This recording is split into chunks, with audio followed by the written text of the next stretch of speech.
Yo, what's up mga kaibigan? This is I2K po again. Ngayon nandito ulit tayo sa channel ni Pinas News Insider. At muli dito tayo magbibigay ng reaksyon at komentary. Kaya samahan nyo ako guys, let's go!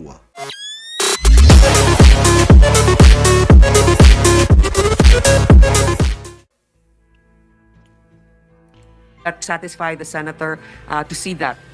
No, I'm not satisfied. I will not be satisfied. Maging satisfied ako kapag ako po ay pupunta doon sa airport at makikita ng mismong dalawang mata ko how does it work. Karatula po doon, sinasabi ko ng mga bawal. Ang daming puro bawal. Pero wala pong karatula doon na sinasabi po yung karapatan ng mga pasahero. Ni minsan, wala pa ako narinig sa mga nagreklamo sa akin na delay yung kanilang flight at sila po nagutom na there's such thing as malasakit kit. Ito ang balita ngayon. Viral ngayon sa mundo ng social media. Ang di umano'y balitang mainit ang talakayan sa loob ng Senado nila Senator Grace Poe at Senator Raffy Tulfo sa nagdaang pagdinig sa Senado dahil sa talakayan ng matinding problema ng DOTR. Pero bago ang lahat, kung bago ka pa lamang sa aming channel, please huwag kalimutang mag-subscribe. Sa lahat ng mga di pa nakasubscribe dito guys kay Pinas News Insider, mag-subscribe na po tayo at huwag nyo rin kalimutan mag-subscribe sa aking channel. Game guys, ituloy ulit natin.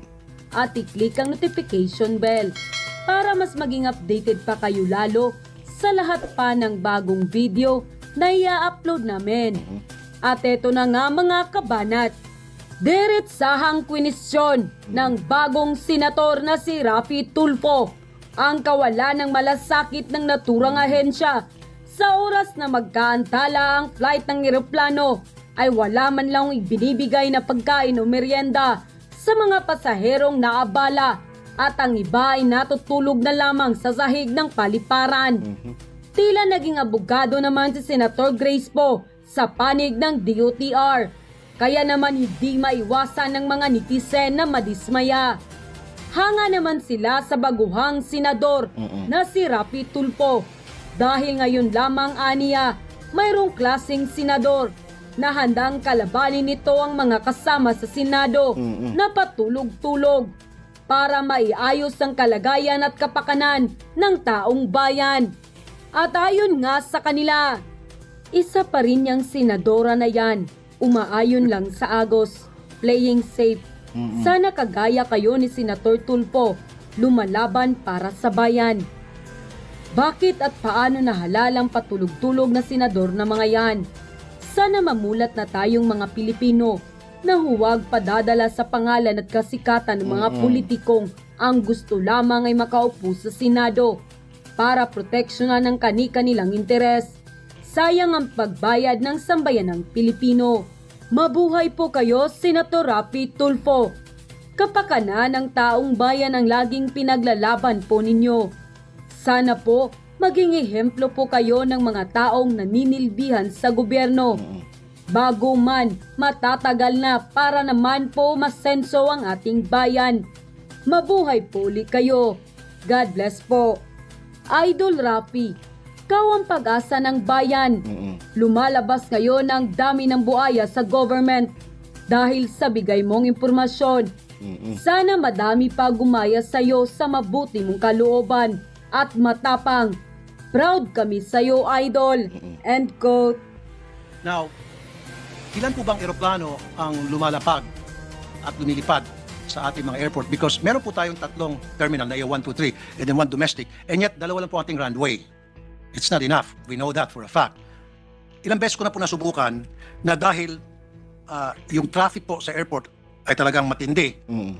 Sa pila po sa taas paikot-ikot, pangwalo po kami. Nandun po yung kaba ng lahat ng pasahero. So just imagine, 8 airplanes, umiikot-ikot, different siguro yung heights. Meron yung nasa 10,000, 5,000, meron sa 6, 7, 8, 9, 10, I don't know. Paano pa kaya napajambul-jambul yan ng control tower na hindi makakabanggaan? Pero nandun po yung risk. Do you agree with me? Na yung mga aeroplano, nag-iikot-ikot doon dahil hindi makalanding sapagkat congested yung airport sa baba. Wala ko ba tayong magawa na para yung ating mga runway madagdagan man lang? Kasi it's been like this for a long, long time. Ano po yung game plan? Actually, Mr. President, tama po kayo. Pagka tayo po ay lumilipad sa iba't ibang parte ng ating bansa, usually ang flight time average maybe an hour or even less. But because of waiting for landing permit time, nagiging 2 hours. Di ba? Ano ba yung ginagawa ninyo? So, Mr. President, right now, there are about 40 planes, both takeoff and landing per hour in NAIA, in Manila International Airport. And then there are about 2 general aviation. Ito yung mga private planes, I suppose, per hour. Every month po, ang ating, sa buong Pilipinas, sa Manila International Airport, 25,000 planes ang nagte-take off and ang 25,000 flights per month. Ang projection natin itong year na to, kasi syempre nakakaumpisa pa lang ulit, 20,000 months. Pero ang ibig sabihin, Madam Chair, wala ko bang plano ang ating gobyerno to DOTR na magdagdag po tayo ng runway? I think only in the Philippines nangyari ito na kung saan yung nagla-landing at nagti-take off, isang runway lang ginagamit. Tapos mahaba ang pila, hihintay muna, may magla-landing, pagkatapos landing ng isang aeroplano, yun din po, same runway, doon magti-take off yung aeroplano nag-aantay. And then, humahaba ang pila. Sometimes doon pa lamang sa pila para maka-take off, it will take at least an hour. There was a time na isang oras po kami nag-antay ng mga pasahero dahil nga po ang haba na ng pila at ang haba din po ng pila nagla-landing. So kami po magte-take off, we have to wait at least for an hour. At nakikita kong solusyon dyan siguro sa about time na magdagdag po tayo ng runway. Bakit po hindi natin ginagawa yan for so many years? This has been a perennial problem and nothing is being done to address this kind of problem.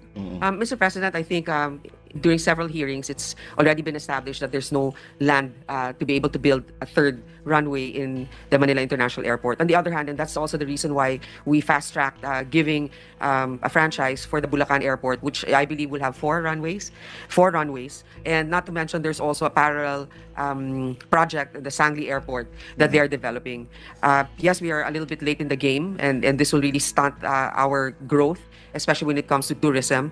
On the other hand, this is what we have right now. That's why we really have to support the Bulacan as well as the Sangli Airport, because that's the only way we can really decongest the Manila International Airport. Okay. But you do agree with me, mga taga-DOTR, na meron pong danger o risk doon bang yung mga aeroplano sa impapawid, umiikot-ikot dahil nag-iantay ng kanilang turn na makapag-landing. Di ba? Because it happened to me. Almost half an hour, umiikot-ikot kami. Pagtingin ko sa taas, meron pa isang aeroplano, umiikot din. Pagtingin ko doon sa kalawakan, another plane, umiikot din. And we're all waiting for a one runway to be available na doon kami lahat magla-landing at nakapila. Only in the Philippines. I believe, Mr. President, it's really frustrating, di ba, yung ating airport. Pero ang tanong ko po, Madam Chair, inirecognize ba ng ating mga otoridad sa CAAP or DOTR na nandun po yung risk at danger na accident might happen as a result of this kung hindi po ito na-address? This is always a possibility. That's why they are confident in spite of this situation that we have now, because every plane has a traffic collision avoidance system. So parang nasasabi rin, nagmo-warn dun sa mga piloto kung dangerously close na sila dun sa isa pang eroplano. So doon po tayo nagre-rely sa ngayon dahil nga masyadong congested. But we are not alone in this. Kahit naman Heathrow Airport, I believe they also have 2 runways. But they're able to function. They're definitely busier than us. But because of the technology already embedded in planes, it's been possible for them to operate safely. Pero marami na po insidente, nagkakaroon po ng mid-air collision. Kahit na po sinasabi meron tayong technology na malalaman po ng isang aeroplano na they're very close with another airplane, still unavoidable po yung tinatawag na mid-air collision o near collision. So ang point out ko rito na dapat we have to do something na mabawasan man yung risk ng mga mid-air collision as a result of this congested traffic sa ating airport dahil kulang po yung ating runway. So this must be addressed and this must be looked at. Thank you, Mr. President. I share your concern with regards to this. That's why, aside from all the safety features that are included in the aircraft, we also make sure that we are at par in terms of standards with training our air traffic controllers as well as our pilots. Kasi aside from the technology, you always have to rely on the human judgment and expertise. Okay, last na naman po. Now, let's move on. Let's talk about passengers' welfare. Ilang beses na po ako nakaranas na sumakay ng aeroplano, whether na 1, 2, or 3, na nagkaroon po ng long delay sa flight. Kuminsan umabot ng 3 hours. Thank God, hindi pa ako nakaranas ng 6 hours dahil 3 hours pa lamang, umalis na ako and kinakancel ko ng flight dahil meron pa ako dapat gawin. Ang nakakaawa po yung mga malalayong lugar, especially pag nakakancel yung flight. At nakikita ko po yung mga pasahero nanggagalaiti na, minumura na po yung mga ground crew na wala naman silang kinalaman doon sa delay. Ano po ang pwedeng gawin dapat ng ating mga kinaukulan para naman ma-ease yung tension? 3 hours, kuminsan 5 hours, kuminsan 6 hours. Di ba dapat pagdating po ng ilang oras na yung flight ay delayed na dapat man lang mabigyan po ng merienda, pagkain yung mga nagugutom na mga pasahero?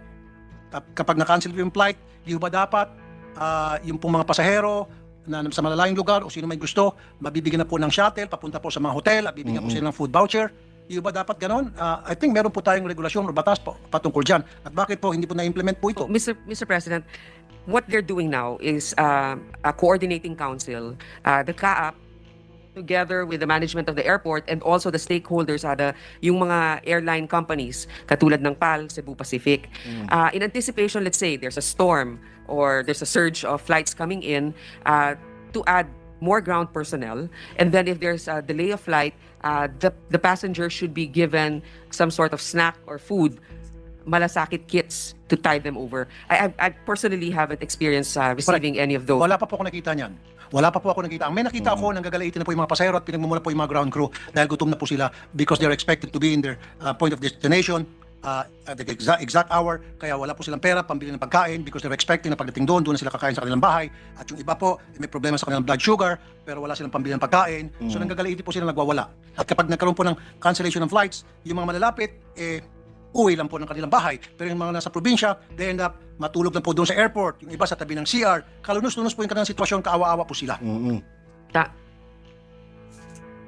Oo po. Anong last storm daw po, yung pinaka problema sa congestion, yung Terminal 4. Kung nandun po kayo, ewan ko kung, ako nga hindi ko matandaan yung Terminal 4, yun pala yung pinakalumang, pinakaunang terminal na pinakamaliit. Ngayon po, tama po kayo, I share the same experience, Mr. President, that in spite of what we are being told right now that they're actual malasakit kits or food kits, I don't think everybody has been able to avail of that. So we will just have to remind the DOTR to make sure that everybody is able to be accommodated by this program. And also, to add to the question on congestion, there's also been an effort to move certain flight destinations, like for example, the ones coming from the US, from the Americas, going here is now moved from Terminal 2 to Terminal 1.